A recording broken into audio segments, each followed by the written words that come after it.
State of Adako Jachie mpesa me de kan sem sisia bon ma me video no Kotoko training ground sisia nti pitch ni bibia na Kotoko eche wenye pitch na omudwi so no where they no use training recent for some time we no me training also nti the current state of Adako Jachie training grounds ni na then na say current state we ya na boys ni biko try. No, I'm asking said to the ordinary viewer.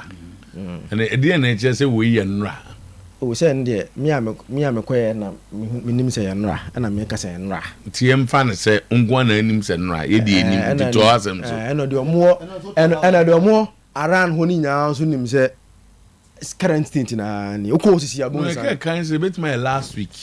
And he said ni current. I'm say current. Ni current. Current and then also current. At the current state in him so too.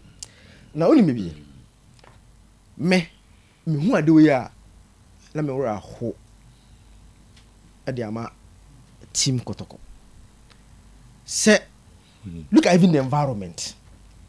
And to see that the IMC no you almost say Kotoko ko match nko na ana say team ni na no omu ye team ni nyina because when you team no now and time say when you team Kotoko match Kotoko 1 Kotoko 2 Kotoko 3 and omoye they are not running the football club Kotoko ana and o neglect one part of team no now dia na esi wa ye mpra ho ye nju ho ye no ho ye nya hwe ene agya ho na o fu ana ye say agya ho you've neglected that place to destroy your son.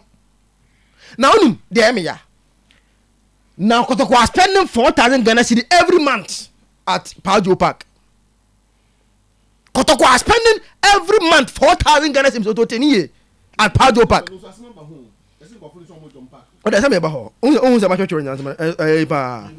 Now they are spending 4,000 every month at Pajo Park. Kotoko no neja pade no jan say Kotoko ejuma no bon ejuma no ena mebi kura mama baby picture na yeju ono omudwu ompo munya bibia biom ni moto ni omudwu ono omunya hwe biom eti ejuma me ne ene park no emobra kura now emobra now what can I say obeto kasa ebobra na so ya de na mo tida go makasa now when you come see na shi kuma see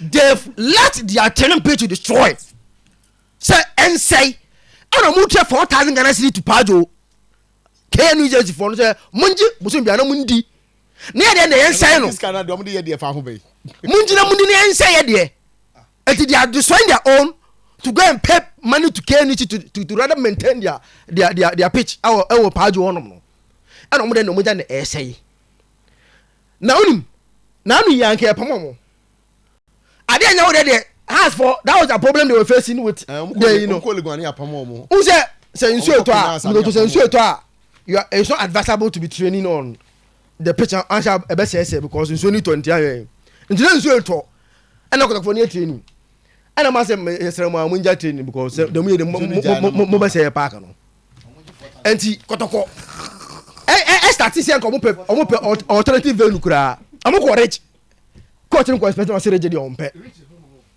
coach one day after inspecting the reje dey on pe eti me ade ha me ne say Adako Jachie no mo to dey na esi wo ho boni be na esi Adako Jachie one day yem be say be training mi Kotoko dey na esi wo ho I think say the IMC was say this small details one hwe ni ya we nya na was hula balloon sem bebre no because you can't spend 4,000 elsewhere where you have your training pitch and you baby abaka say the coach no so on pesa pitch I don't know what happened to the pitch say BBNC ho now they Asia say omo ndo omo mpra ho they don't do anything there okay that's so it we have a grass now all the grass need is more now ko juso now yeso kama no ko training but almost omo nko they prefer to go and pay 4,000 elsewhere than their own Mr. So where issue I think say now wait there